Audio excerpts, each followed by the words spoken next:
I'm going to open up the regular meeting of the Nashoba Regional School Committee at 6:30 p.m. tonight on June 10th, 2026. This is our organizational meeting. It's actually the first meeting of the next session.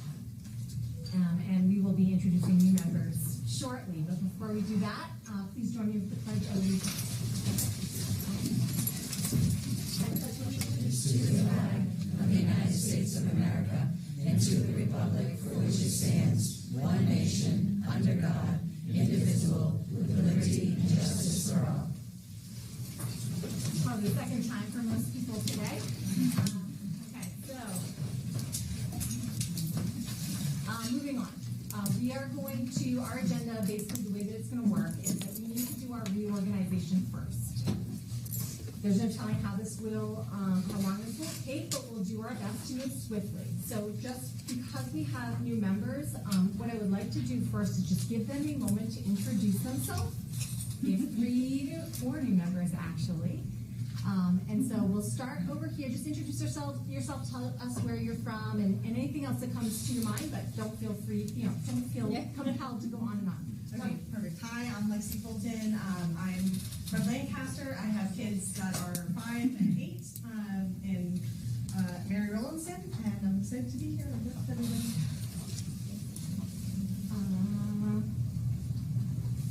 Hey, okay. Hi, I'm Lenny Golder. I'm from Stowe.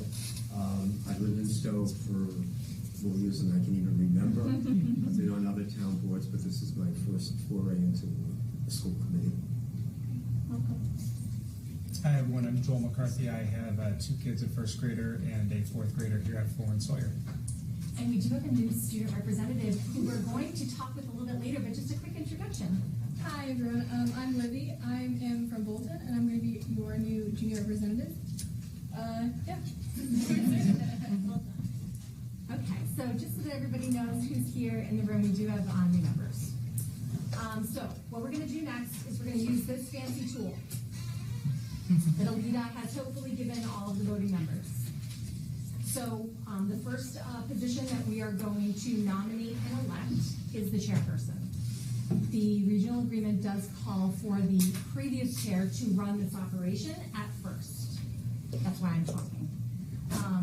The next position that we will vote on is the vice chair, and then we will vote on the secretary. And the job of the secretary, just so everybody knows, is to basically manage our executive session minutes. Historically, we have tried to have the leadership of the school committee represent the 3 towns. This is probably good practice, but it is not necessarily mandatory. It is not in our bylaws. It is not required by law. It is just a practice that we try to abide by. We thought it was good practice. It's not mandatory. I just want to put that up there. So when we vote, we are going to vote by secret ballot just to avoid any kind of, I don't know, convincing your neighbor to vote a certain way. So we vote by secret ballot, but it is very important that you put your name on the ballot. Everybody understand what I mean? Because after we are done voting, we will send the votes to Alita. Is that okay, Alita? We're going to send the votes to Alita. Alita will announce who won, but she also has to announce who we all voted for. So, the way that this works is we can take nominations, and we will take the nomination of as many people as need be, so it doesn't have to just go one at a time. And so nominations for chair are now open. So I'll nominate Leah Vivarita to be chairperson again. I accept. Thank you. Do you need a second? You do not? Thank you, Bellman. Any other nominations? So awkward asking. Okay. Well, going once, going twice. So at this point, you guys can vote. Make sure you write your name and the person you're voting for.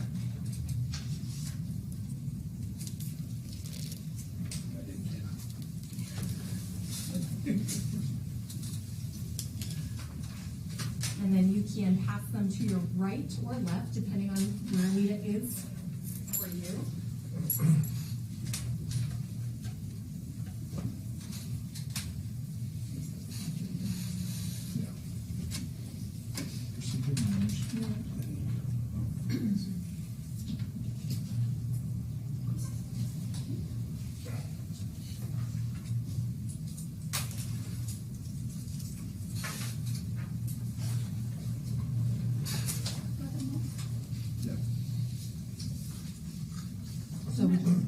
You can take your time. I voted for Leah. Leah voted for Leah. Joel voted for Leah. Lenny voted for Leah. Lindsay voted for Leah. Scott voted for Leah. Jillian voted for Leah. Chandora voted for Leah. Lexi voted for Leah. Sharon voted for Leah. All votes are counted. All right, thanks, guys. I will continue to work for you and for everyone, best I can. So, next we will open up nominations for vice chair. No, so Matt would then have to accept. You don't have to. No, I'm okay. Thank you. Is that a decline? Appreciate it, Lindsay. I love this. So I'd like to nominate Jillian Shuda for vice chair. You accept? I would accept. Okay, any other nominations? Nominate Scott Powell. I was also going to nominate Scott Powell. I was very flattered that Scott Powell was going to nominate me. That was very, it's truly an honor just to be nominated. So thank you. I'm open to it. Yes. Okay, any other nominations? May I now rescind my acceptance?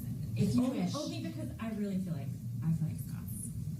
I think Scott's the best choice. All right, Jean. Maybe next year though. Any other nominations? All right, so secret ballot. I know it's a bit ridiculous, but we're gonna.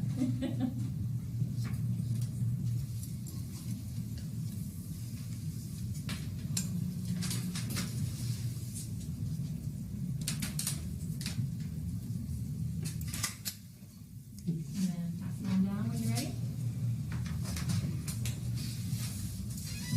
you.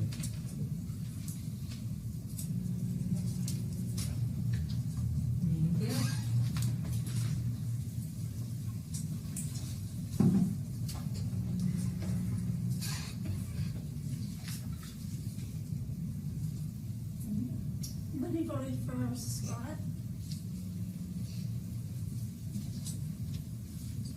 Scott voted for Scott.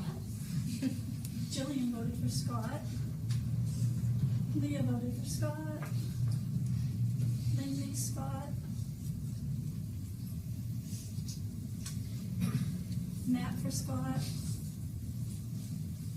Sharon for Scott. Chandora for Scott. Lexi for Scott. Joel for Scott. All votes are counted. Wonderful. Congratulations. Thank you for taking up the mantle. Appreciate it. Okay, so the last position is secretary, and I'll open up nominations now. And I'm going to nominate Chandor to be secretary. Chandor, do you accept? Sure. Thank you, sir. Are there any other nominations? Going once, twice, three times. Okay, here we go. So go ahead and place your votes.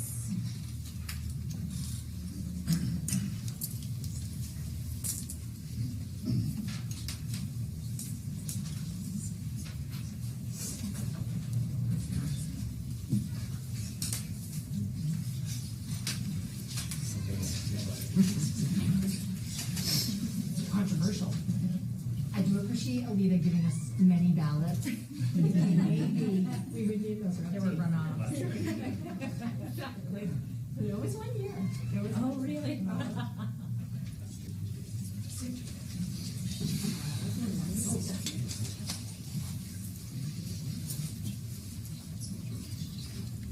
Secretary Leah for Chandor. Lenny for Chandor. Joel for Chandor. Lindsay for Chandor. Chandor for Sharon for Chandor. Lexi for Chandor. Jillian for Chandor. Chandor for Chandor. Scott for Chandor. And Matt for Chandor. All ballots counted. All right, congratulations, Chandor. The committee leadership is now in place for the next year, so the three of us will take the lead, but you guys are equal and very important, powerful members, so always remember that. I think of myself as kind of the organizer-in-chief. That's like my job, is that I organize. So anytime you guys need anything, you know where to go. So moving the agenda now to the next item. As you guys can see, it is public comment. I understand that we have some friends in the gallery. If the camera cannot see it, we have quite a few people, maybe 30 people. I'm not counting, but it might feel like we have a lot of people to speak, but I think that we've narrowed it down to just a couple or maybe 3. So if you guys want to come up, each of you at a time, and feel free to take up your 3 minutes, explain to us whatever you want us to know. And I don't like to cut you off, so if you're at like 3:20, I won't, but if you're at like 6, I'll have to.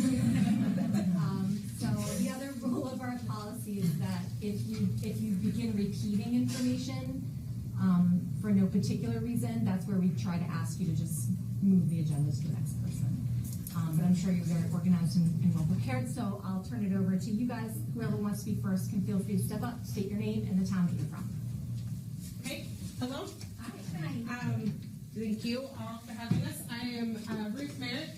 I am from Lancaster. I live in Lancaster with my husband and our 3 children. As of next year, I'll have 1 at MRE, 1 at Luther Burbank, and 1 at the high school. So I am also the cook for Luther Burbank and Mary Rollinson. Yeah, Mary Rollinson and Luther Burbank. So tonight, there are a few points that we just wanted to address and call your attention to about the RFP and the Whitson's proposal. So the cafeteria is currently running at a surplus. What they're trying to do is we made $2.1 million in the school district makes $2.1 million in revenue, and we spent about $1.8 million.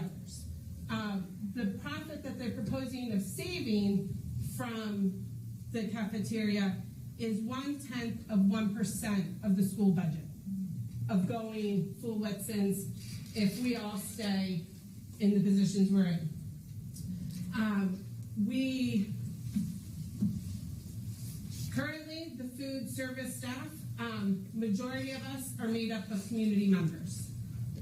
Those that are not living directly in one of the 3 towns live in one of the surrounding towns who have served in our kitchens for 25, 30 plus years.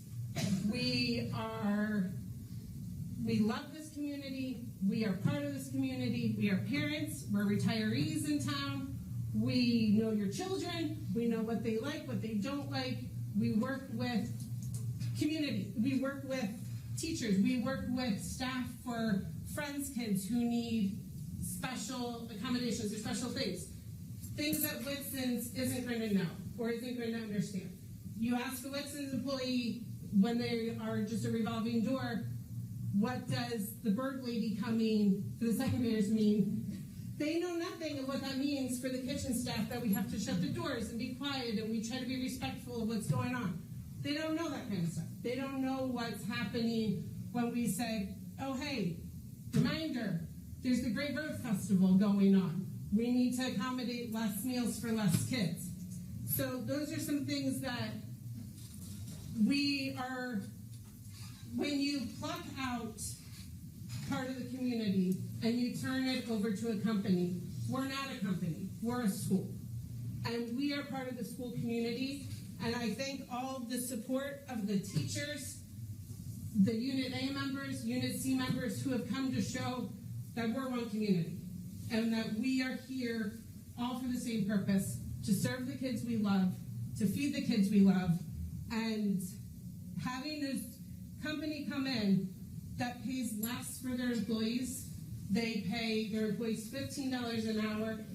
We're already the lowest paid employees in the district, the kitchen staff.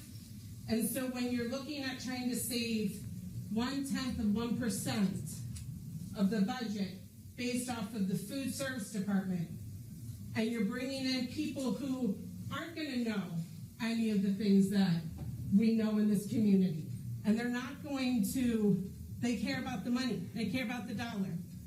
We care about the kids and about the community and the things that are going on. So it's immoral to me that we're saving money at the expense of our future employees. Somebody asked me, what does it mean if, how does it look different if we're hybrid? You all get to keep your job. But the new employees don't get the benefits that we get. The new employees aren't going to be part of the union. That could become a revolving door. It could become and also you're breaking the divide of the food service being part of the community of the staff. And we are no longer members, and we get emails from parents that of special, accommodations that their kids need. They email Lori right now in our school. Other schools, they email the managers. Well, Whitson's takes over, that's broken. They email Whitson's. Anything needed gets emailed to them. And so, just when you consider this, I just wanted you to see a face and know that we're all here and we want to serve our community. So, thank you for your time.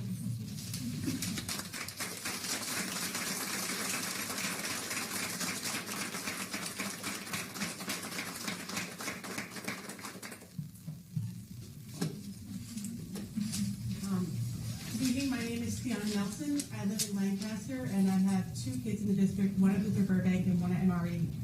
I am also one of the food service employees at the high school, and I've been following this discussion of privatizing our jobs with a lot of concern and honestly confusion.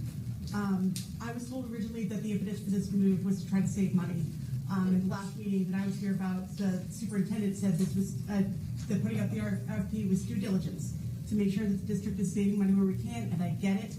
I, too, have to budget. It's expensive to be around here these days.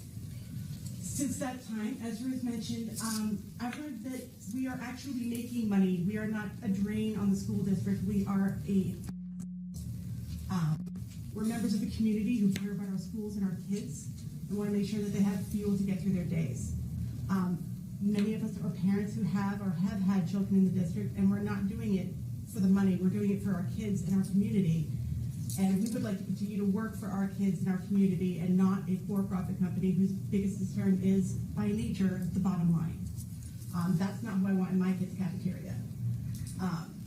Additionally, going through with this plan is going to create an inequality in addictions. New employees, again, as Ruth mentioned, will have lower wages, worse benefits, and no rights or support to bargain for better. Starting wages at Whitson's are the state minimum wage. We can do better in fast food right now. And our new colleagues deserve to be on the same footing as the rest of us. We should be raising everybody up, not creating a second class of employees who have to give up more to get even less. Finally, this does honestly feel retaliatory and anti-labor and honestly petty. The RFP was issued after the NRE filed for arbitration on our behalf, and the district is not living up to its responsibility to bargain. It's telling us that we're not bargaining even though we're going to the meetings and not getting information back. We're at this asking for concessions from the lowest paid employees in order to scrape a few extra dollars into an already existing surplus. This is not who I want to be as a district. We can and should do better. As a parent and community member and coach lady, I am opposed to this very much.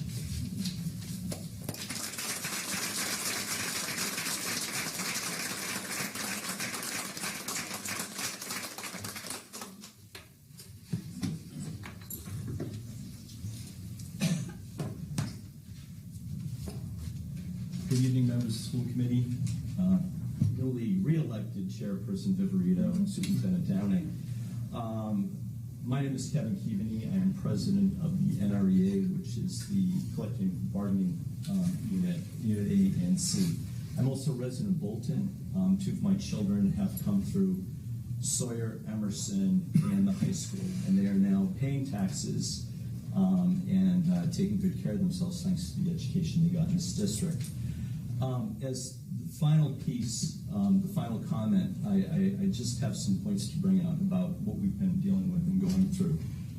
You've heard from Ruth and Diana about the situation, about them working in the district.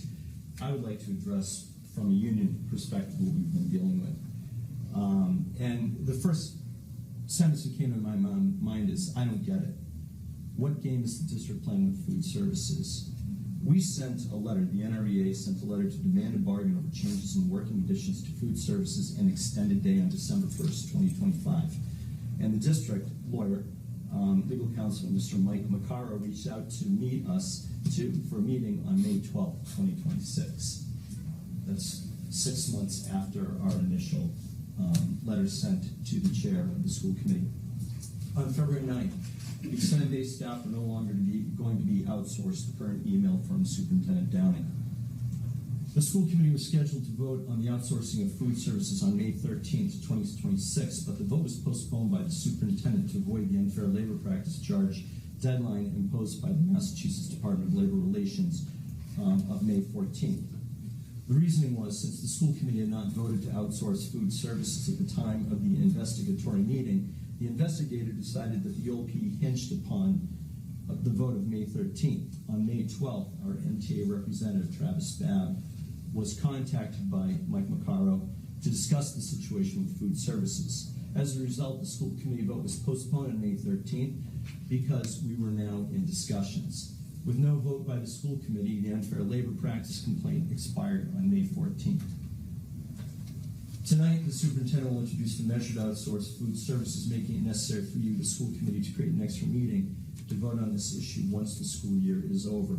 This creates an extra demand on your time to vote and decide the fate of food services. Early this afternoon at 12:48 p.m., the district lawyer emailed me and Travis and claimed that the NREA and the district were at impasse. We responded to the district's initial proposal. They asked for concessions on June 2nd, yet there have been no formal proposal. There's been no formal proposal by the district except that the current UNC food services staff can remain, and through attrition will all become Whitson's employees.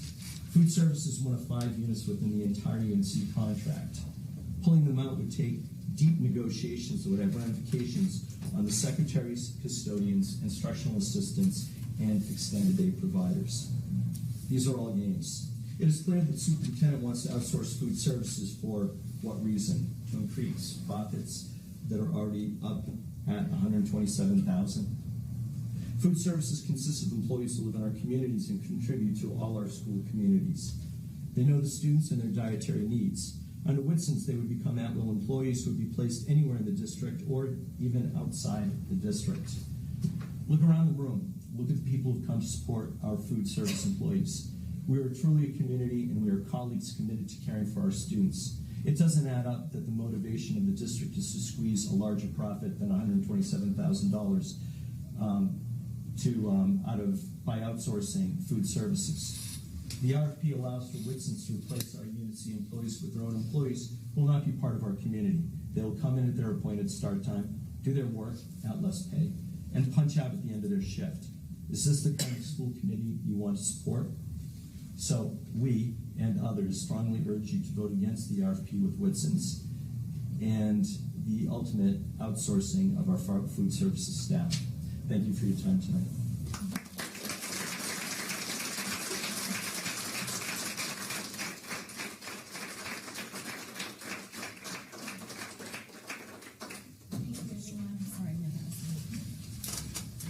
So I just want to let you know that we're at almost at 15 minutes. So I'm going to give you the floor, sir. Okay. So just introduce yourself, but please keep it to the 3 minutes if you don't mind, so Sure. we can keep the meeting moving. Sure thing. My name is Russ Williston. I'm a parent from Lancaster. I came to the meeting tonight to speak about the food services contract. That's item 6 on your agenda tonight. I've been following the request proposal process, and I'm very concerned about how it was conducted. As you know, there's only a single proposal from a single vendor, and it's from the same vendor that's been providing the limited cafeteria services for the past few years. When your board authorized issuing this RFP on November 5th, you were told that the RFP would be drafted, reviewed by the DESE, and posted before the end of 2025. That did not happen. I contacted the DESE and obtained their records. The DESE was only starting its review in January and continued through March 5th. During the review, the DESE raised a number of concerns about the drafts. They were concerned about the requirements that preferred vendors with existing contracts. and about the length of time the district was allowing for vendors to develop proposals. Still, in the finalized RFP, the district allowed only 1 month for vendors to respond to the RFP, which is the minimum allowed by the TESE. Though it took more than 5 months for the district to prepare and release the RFP, vendors were allowed only a single month to become aware of the RFP, to review the RFP, to ask questions, and to make a proposal for managing the cafeterias in 4 buildings across 3 towns for 5 years. The RFP was released on ComBuy's website on a Friday night at 7 p.m. Hopefully vendors found it very quickly, because any vendor who wanted to respond was required to attend a mandatory conference at 10 a.m. on Thursday. There was no reason for the mandatory conference to be 3 business days after the RFP was posted, and this isn't typical. When the district posted an RFP for the before and after school programming in January, they allowed 2 weeks between the posting and the meeting, instead of 3 business days. If vendors had any questions, again, about operating 4 cafeterias across 3 towns for 5 years, vendors had just 5 days to ask them, and then just 2 more weeks to finalize and submit the proposals.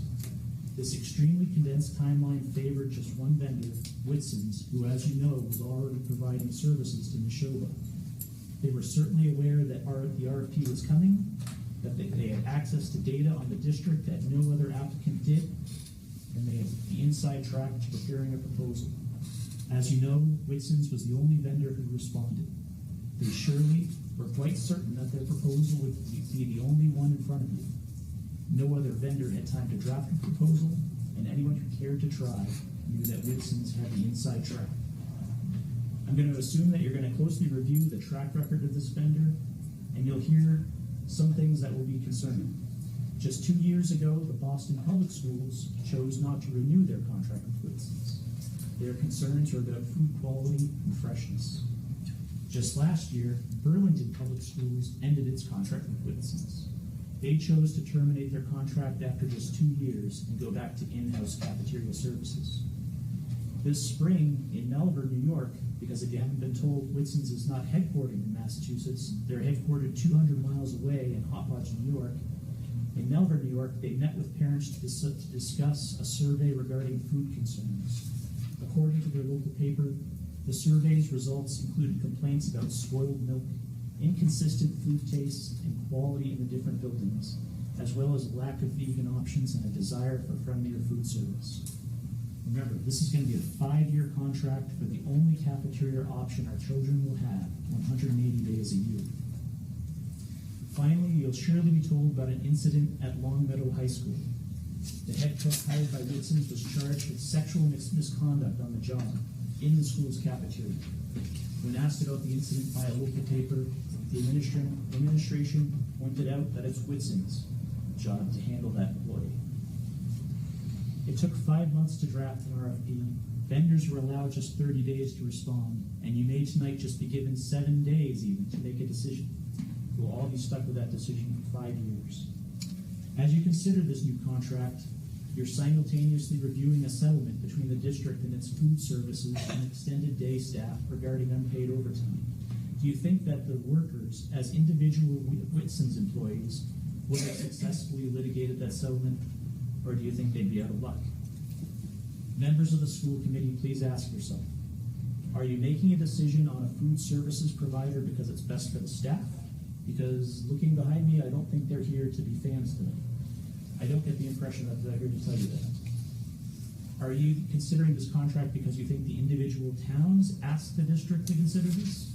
That is what you were told on November 5th. It was suggested that this came out of conversations with the towns. So I'm going to call time. I have literally three paragraphs left. You're at 6 minutes. All right. So we understand that. We appreciate you. We appreciate your point of view. Oh. So thank you.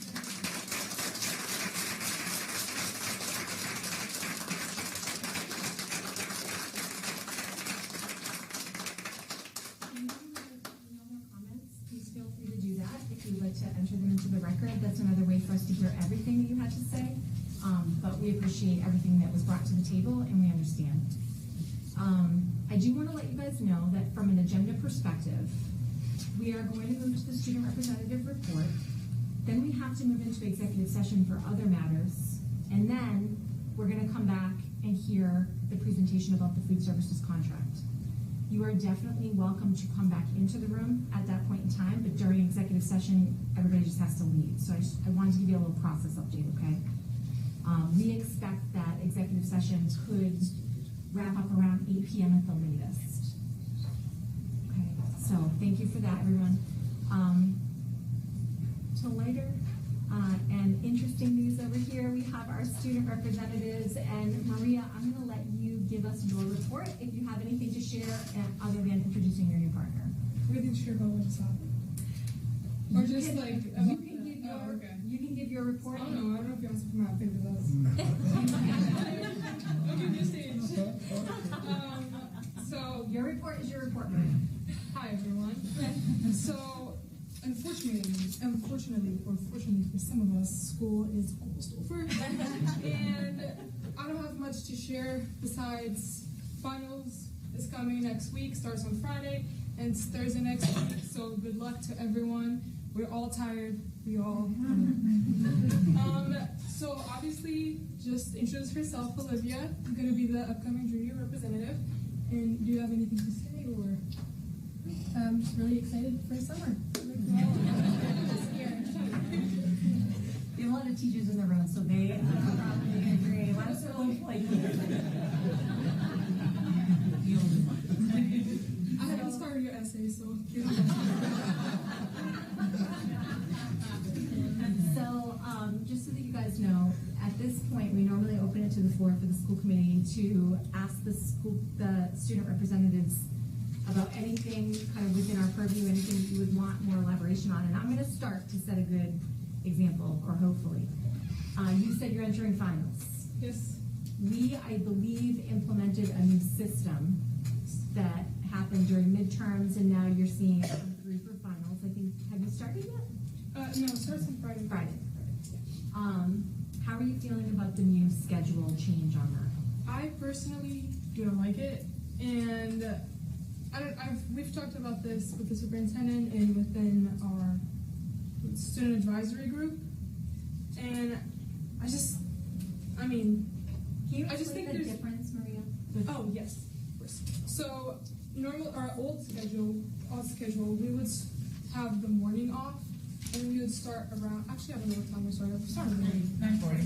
9:40. Thank you, Ms. Harrah. 9:40, and then would have a period of our exam, and then after a period of just review. And now we're starting in the morning at 7:40, and we end at 11. So we're having an early release. And in my personal opinion, I just think there's more cons and pros of the new schedule. I would understand why some people would like it. I just can't. I just think me and Olivia are actually talking about this.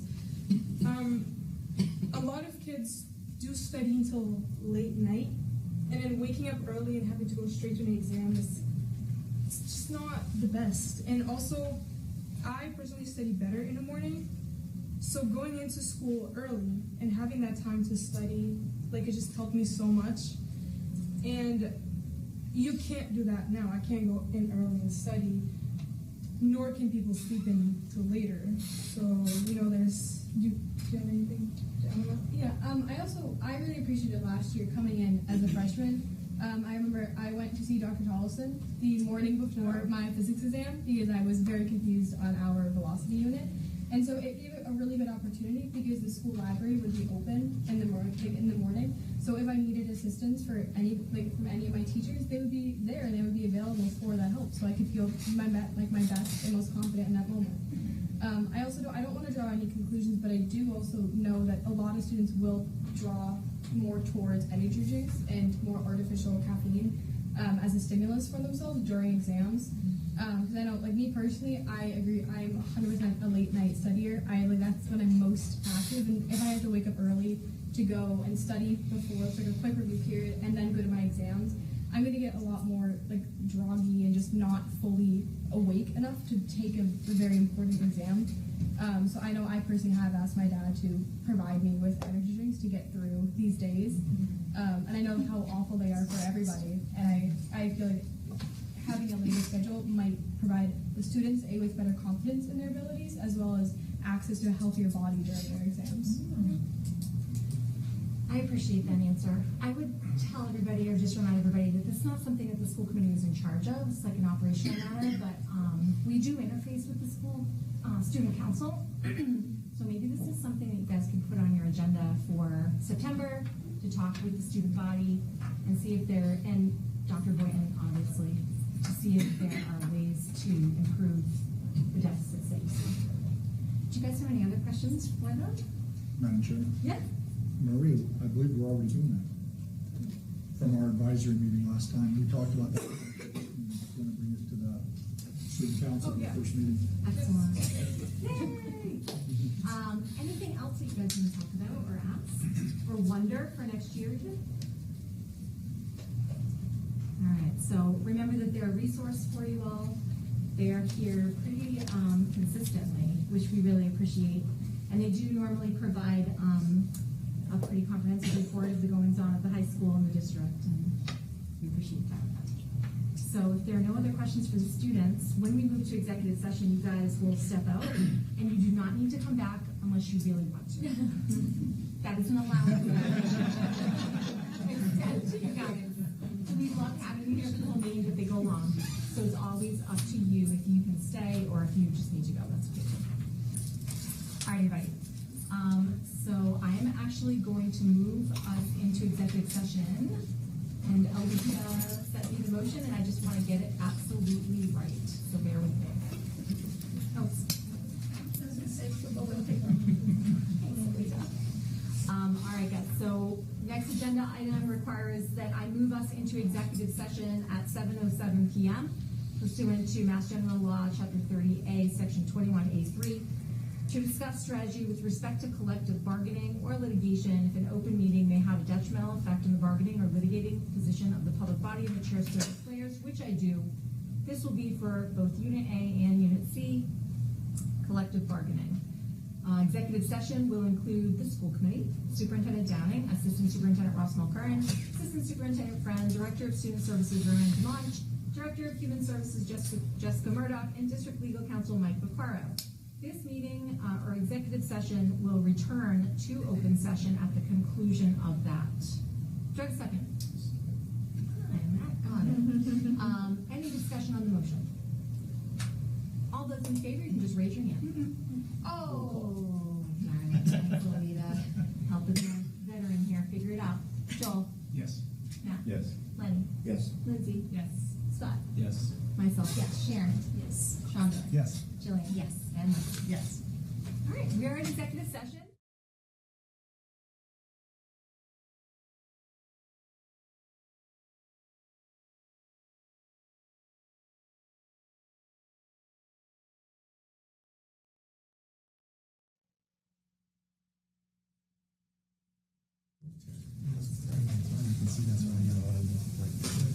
All right, Lenny, are you ready?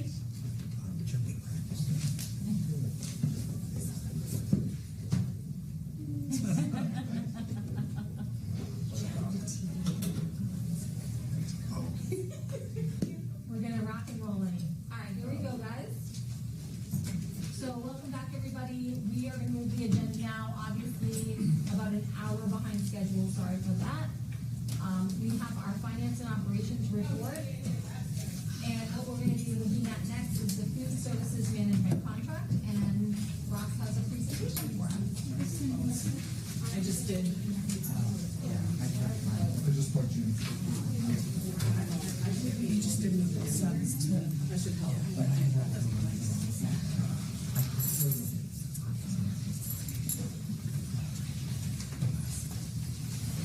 All right, so Ross, your presentation is being pulled up. Yep. And I'll just let you take it away. Sure. Are we all set with Nikki? Yes. Okay. So good evening. Last fall, we shared our intent to issue a request for proposals for food services. Our primary goals were to explore potential cost items that could reduce town assessments. At that time, community members raised important questions about the impact on our staff and their well-being. Tonight, we're here to review the RFP results and discuss how potential contracts affect our town employees, our budget, and our towns. They'll guide us. Our legal counsel, Mike McCarro, Attorney Mike McCarro, is here with us tonight and has been involved with us throughout this entire process. We appreciate your guidance, Attorney McCarro, as you're with us. So I will turn it over to Assistant Superintendent Mulcairn to share an update with you at this time. Thank you, and thank you to the school committee for your time. So within this presentation, we'll be providing important need-to-knows. Will be that I am not. Did you turn it on? On the side? What will we do without it? So, with the assistance, so thank you. So within the presentation, we'll be going through the important need-to-knows for the school committee about the status of the RFP and the potential benefits of the district based on the response. So just as a review of the process, so our process began with notice to the district community about the RFP. So in December through February, we used the state's mandated template to build our RFP, which was posted at the beginning of March, right after we received approval from DESE. There's back and forth on evaluative criteria and other things that we were adding into the RFP, in addition to the template that is mandated by the state. So after that, we did have our pre-proposal conference. I'll talk about that a little bit more in the site tours. And then proposals were due in April, and they were evaluated. So currently and last month, there's ongoing NREA bargaining meetings with our legal counsel, and then currently we're here in June for an update. So we had 4 potential submitters attend the pre-proposal conference and tours. 1 food service company submitted a proposal, that was Whitson's. So the non-price proposal, so it's just as a review for the committee, any RFP, you're going to get a non-price proposal on qualitative, and then you're going to get a price proposal. And the way that the DESE template and process works is if you have more than one rated as highly advantageous across the board, you then have to look at the price proposal. So price proposal is stated as a fiscal guaranteed return, and the guaranteed return is essentially what the expected revenues are, less the expenses that are based within the RFP, and data and information available to the submitter. The guaranteed return is for the life of contract, which is a 3-year contract. You have to go out every 3 years. You can't extend beyond that with the state. Superintendent Down. So when we talk about what the impact is on the employees based on the terms of the contract, employees have the choice to remain employees of the Nashoba Regional School District. So no employees will be at risk for losing their current food services positions with the Nashoba Regional School District. Those employees do have the choice to work for Whitson's and the programs for which are outlined in the RFP. And Whitson's will have the right and the responsibility for the new hires due to attrition as part of the RFP contract. So going back to what the guaranteed return is, so a logical question at this point is what happens with that identified maximum return. Those dollars have to stay within food services. In our investigation of how other districts, mostly regional school districts, use these funds, they've shared some methodologies for charging utilities or the hours of custodial positions assigned to the cafeteria as examples. So we provided some of those examples here. Based on that $375 maximum, there's a potential of food service utilities and custodial staff. We would have to use those methodologies to be more specific as we open the books on FY27, but obviously that still allows for approximately $125,000 to be applied to equipment, repairs, annual maintenance, to avoid that those costs end up in the operating budget. So, again, as we said, brief update, and we're ready for questions and clarifications that may come. Thanks, Ross. Hey, Kirk. What questions do we have about this proposal? Go ahead, Jillian. So we, as a school committee have not actually seen the contract, but that will be made available to us. Yeah, so we would, right, so as to not get ahead of ourselves, right? So a draft contract would have to be generated on the DESI website. Okay. That would be provided to you all for review, and then prior to questions or whatever the process may be based on the chair's agenda. And then we could ask questions, yes. That would be, I don't want to say yes, for sure, that would be up to the chair, correct. Thank you, I appreciate it. Good. Yeah. So the savings, the $375,000 savings, would that all have to stay within food service? Right, so for example, Mr. Golder, we could not say, use that to offset the cost of our bus contract.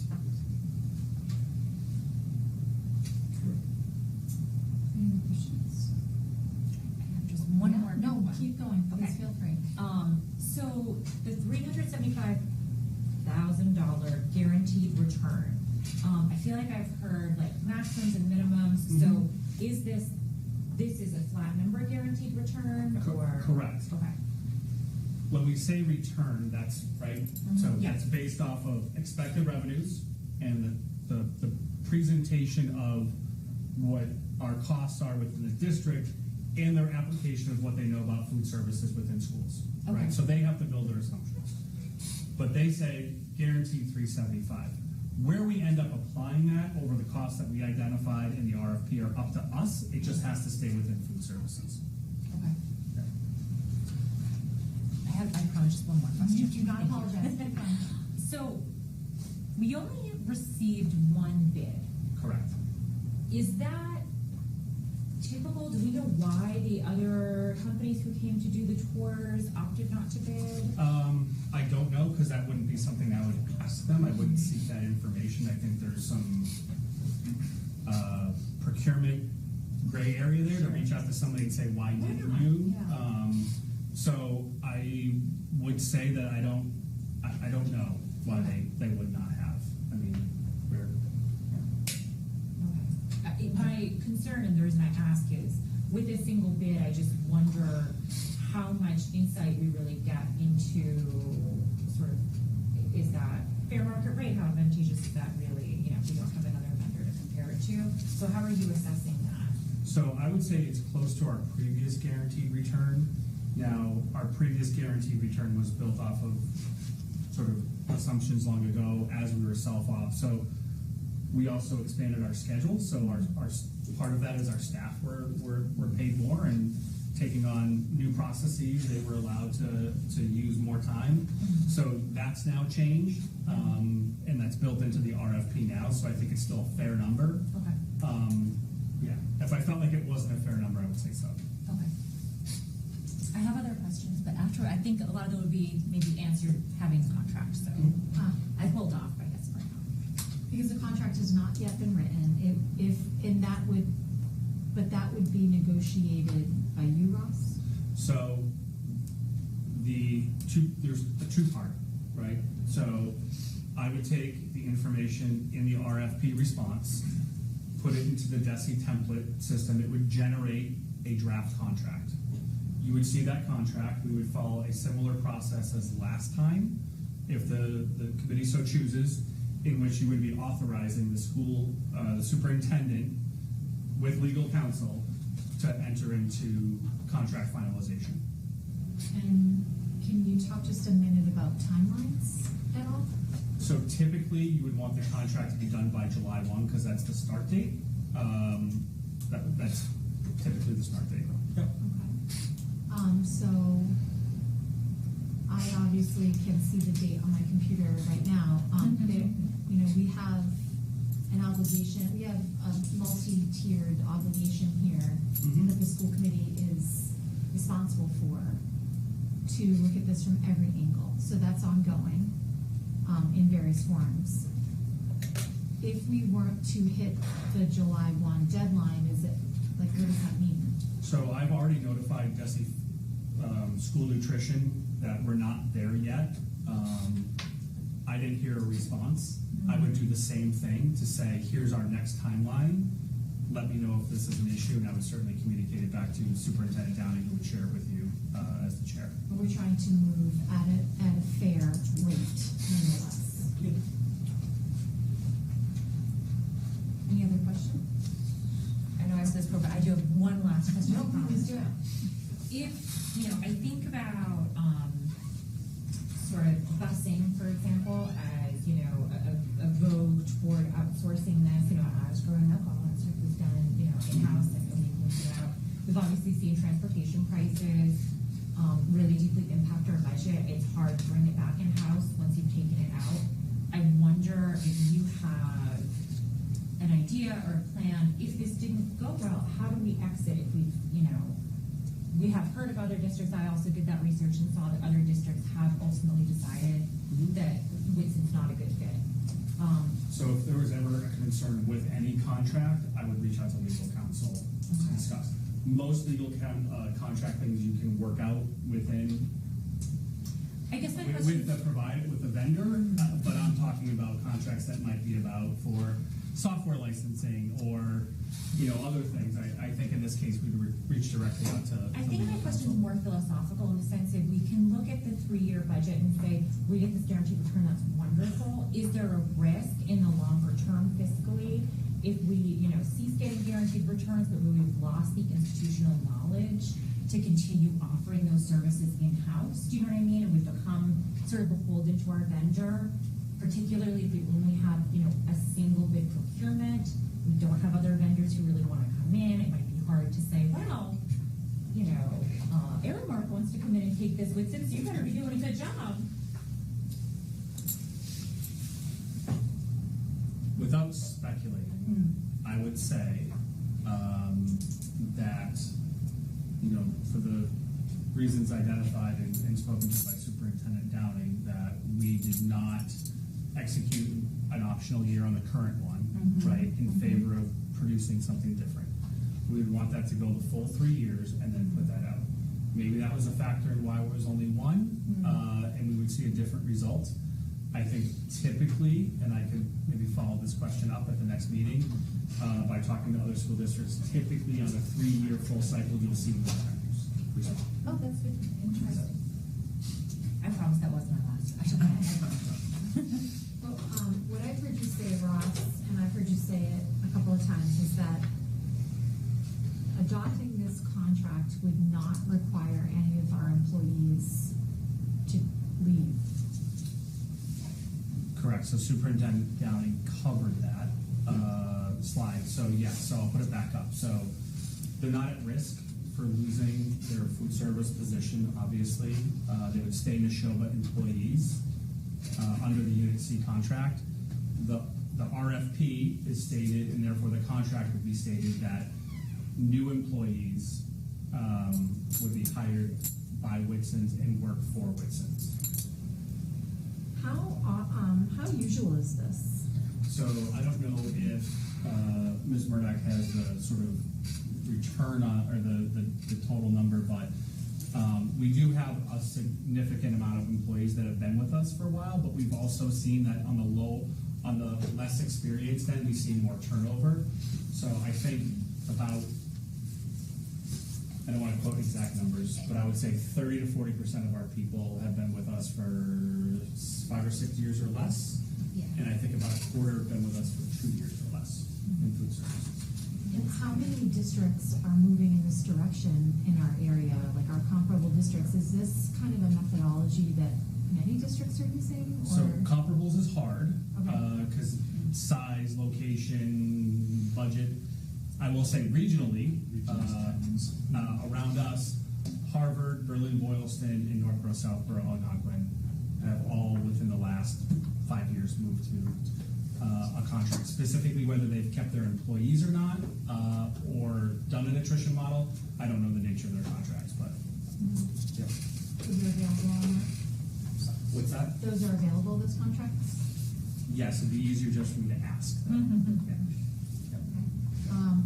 Yeah, I mean, I think that anecdotal information might be useful. Yeah.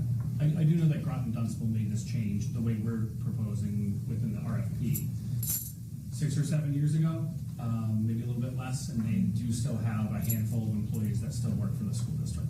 Interesting. Yeah. And to follow up on Leah's question about, the status of the employees that are, with the town, would that in any way affect their salaries, benefits, union protection, any of those things? If they stay with Nashoba Regional School District, if they stay in Nashoba employees, they're still under the Unit C collective bargaining agreement.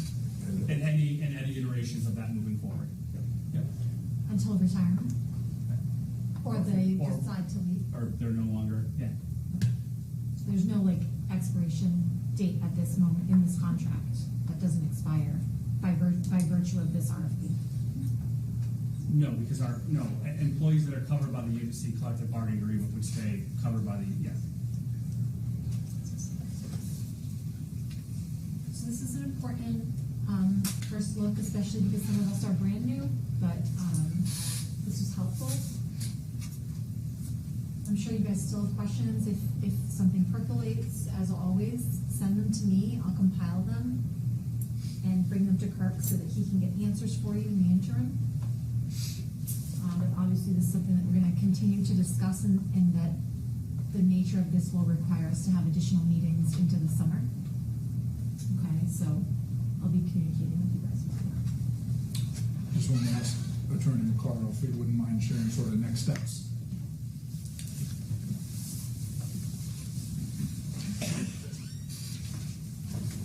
Good evening. So next steps right now, as you've heard, we have been meeting with the NREA members of the UNC. We've shared with them the information about the RFP, what the response was. We've had a few meetings with them already. As you heard from some of the members of public comment, there was communication today to try to schedule further meetings. So those are ongoing discussions. I imagine we'll be scheduling those. And there's a group of us that have been meeting with them, and we'll continue those negotiations. As they proceed, we'll dictate, where we come back and what we share with you. So hard to pin it down, and that's appropriate. Yeah, I can't give you a time frame right now. I don't think we have a date scheduled yet, but we're talking with the union about another date. All right. Thank you for your presentation. We appreciate it. That's good information for all of us. So guys, we're going to move the agenda now to just some housekeeping. We have the school committee kind of calendars and subcommittee assignment surveys, stuff like that. Let me start with the meeting calendar first. So I think Alita has produced, as she always does, a draft of that for us.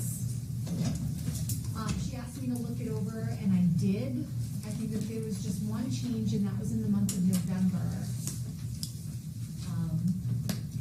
So Kirk, what that would do is, again, put a meeting while you're at the conference, the superintendent's conference. Yes. And there were the restrictions around, Veterans Day was preventing it from happening. Yeah, and what I am happy to report is the Alaska conference is going to be in Devon's, I think, this year. Don't have to go to Hyannis. So I have been selected to be on the MASS executive board next year. And so we have executive board meetings, yeah. So we have executive board meeting on that evening of the conference. It's always, the annual executive board meeting is always that evening of the conference. But since it's in Devon's, who knows? Maybe there's a way to balance it. I think you're projected. It's in Danvers. Oh, dang. Danvers. Oh, was it Danvers? Still not as far as Hyannis. Sorry. I was hoping for Devon's, I suppose. I was fixated on the fact that you were chosen to be on the executive committee. Well, Madam Chair, and I have been, as of this morning, selected president of the Worcester County Superintendents. All right, Kirk. Congrats. We'll be doing some good work with Worcester County and engaging with our state leaders through that network as well. Wonderful. So hopefully that allows you to still attend our meetings. Yes. But that November meeting, I may not be in attendance, but we have two amazing assistant superintendents that can certainly sit in my place for that one meeting. So guys, just glancing at this calendar, I did look it over, it looked good to me, but do you guys see any issues? So I just want to make sure, so the reason we're swapping the virtual and live meeting in November is because of the COVID. Because we have 2 back-to-back virtual meetings, yes. Right, normally we do the live one first and then the virtual, which is swapped in November. That's But when I learn of my obligation to that one, We can change inform that. me, and you can shift it back at the beginning of the year as you see fit. So the governor's order does still allow public bodies to meet virtually. While that is still allowed, this is the method that we're using. I think it probably works best for us busy people. This is something that we could discuss at the workshop in August as well. If I may point out for our new members, after January 1st, our meetings, we pick up the rhythm a little bit. So our workshop on the 13th, followed by the 27th, the 10th, and then the 24th. Then there's the public hearing for the budget on the 3rd, and then the next school committee meeting to vote the budget on the 10th. So it's a condensed time. And so I'm just forecasting that for you on the calendar. All right, so this can always be changed, but we want to try to move it, or am I at liberty to just establish it? You can just set the calendar. So be it. All right, so now we can move the agenda again to talk about subcommittee assignments. So I'm going to send you guys all a survey by email. I'm the only one who has access to the spreadsheet. You can identify your top choices for subcommittees.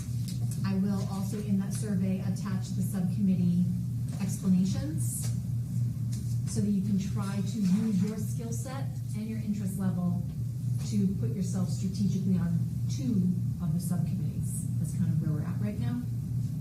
So we normally serve 2 functions outside of the regular meeting. Subcommittees meet once a month, and they're all virtual. And so it would then put you on a one meeting per week schedule. So that survey will come by email. Please be on the lookout for it. You want to fill it out because in August you'll be kind of alerted to what subcommittees you're on. All right, so that's that. And then the planning calendar. So, Alita, do you have that that you could pull up? So we have this really fabulous tool that actually some of the subcommittees have adopted as well. And even, I feel like the student council, we talked to them about adopting it as well. So this planning calendar is very useful. It projects out what we have scheduled across all of the meetings. And then, because there are some things that are statutorily required or just things that we normally do at a certain time, already baked in, because Alita just does this great copy. And then we have this parking lot on the left where we can kind of register the things that we don't want to forget about, but we're not totally sure where they should go. So Alita, if you scroll down a little bit, you can show the committee this document. And Alita, I think, has this publicly shared. It's on the website, on our school committee website, because it's not just for us, it's also for the public. And we add to this, Kirk and I do at our weekly Wednesday meetings. Anytime you guys want something on an agenda, every single meeting always has an agenda item that says items for next agenda. So you can bring it up at a meeting, or if it just comes to you, or you talk to a constituent and they have something that they want to add or have you talk about, reach out to me. And I normally just put it on the planning calendar, either in the parking lot, or I'll say, oh, that could totally fit in the April meeting because. If it's something that's outside of our purview, then we'll have that conversation so that you understand why it might not be appropriate. And that's basically the planning calendar. Any questions? I think this year's planning calendar is linked on the website, not that one. Yeah, the next one isn't in that one. We shall fix No, I didn't put on there until after these people saw it first. Yeah. Do the first commercial. Alita will fix the link and then the new one will be there. The old one's also useful if you want to bookmark. We're almost done. Can I get another 8 minutes or so out of my committee here? Thumbs up. Everybody's okay with that? Okay, great. At 9 o'clock we have a norm that we'll just go. Some people actually vote to leave and do leave, and that's fair. But I love when you stay. So that is kind of school committee management.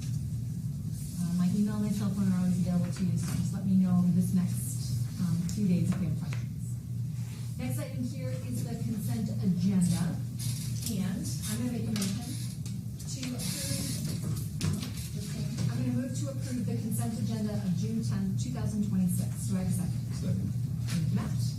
Any discussion on the consent agenda? All those in favor? Any opposed? Abstain? Did you vote? Lenny? Yeah, can I vote? Was I? Yeah, you can actually vote, even though the consent agenda is addressing things from meetings prior to your joining. You can still vote if you reviewed the materials and you feel confident. You can also abstain. I'm not sure what's in the consent agenda. Yeah, that's okay. So maybe I should just play it safe and abstain until I. Fair. Okay. Yeah, so the consent agenda materials, I think Alita will put them, the meeting minutes, the draft meeting minutes will always be in the materials, but some of the other things you might not be aware of, like the adapted rubric for classroom teacher evaluation, that was at the previous meeting. So we adopted a procedure to just tuck everything into the consent agenda that's not controversial, that we can just do a blanket approval at the following meeting. Anything, by the way, that you want to ever pull out of the consent agenda because you think it is the controversial item, all you have to do is ask for something to be removed, we'll pull it out, and then we can approve the consent agenda without it, and then we can have a separate vote on that one controversial thing. All right, so guys, I have no further update. We do have one small new business item which we're happy to bring to you, and that is the audit advisory presentation. And Scott, is that a good characterization? Sure. Very exciting. This is, by the way, mandatory by the regional agreement that we have this committee, this advisory, that Scott is in charge of. He has members from the public who join to help us. And it basically is an oversight element to make sure that our auditing processes are up to date and being managed. We have specified obligations in the regional agreement that spells out what we're supposed to be doing. And so on May 27th, the audit advisory meeting met for the fifth and final time in fiscal year 2026, where our auditor, Mr. Tony Roselli, the head of Roselli Clark, provided information to us about our audits. And based on that meeting, I developed a statement which the other members of the committee have approved. The statement goes as such.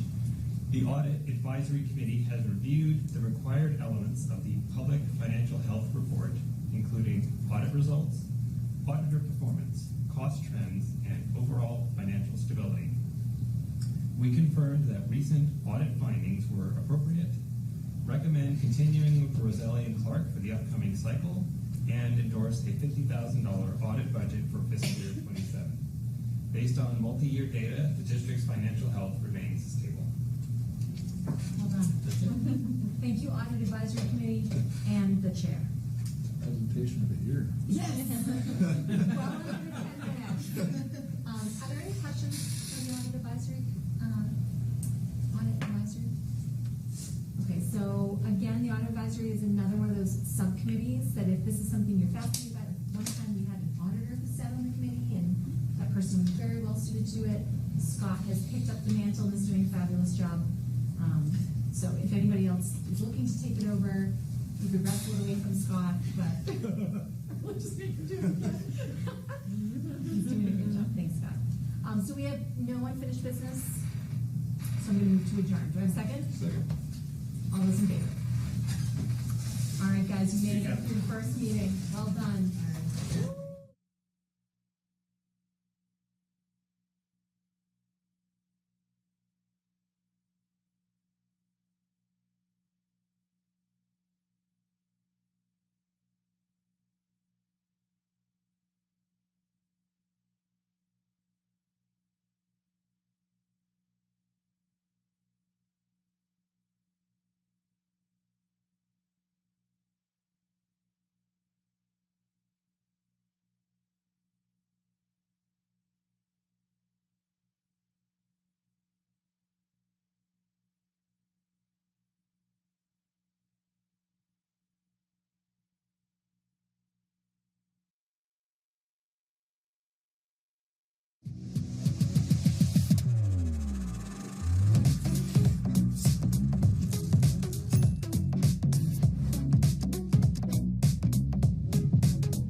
Sorry to interrupt, but this is important.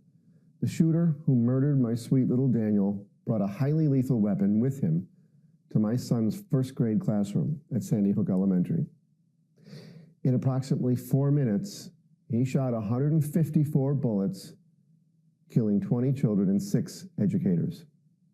Now, Congress is working on solutions to prevent school shootings, the kind of legislation that might have saved my sweet son Daniel from being murdered. We need your voice with us to help us ramp up the pressure on Congress and keep kids safe in their classrooms.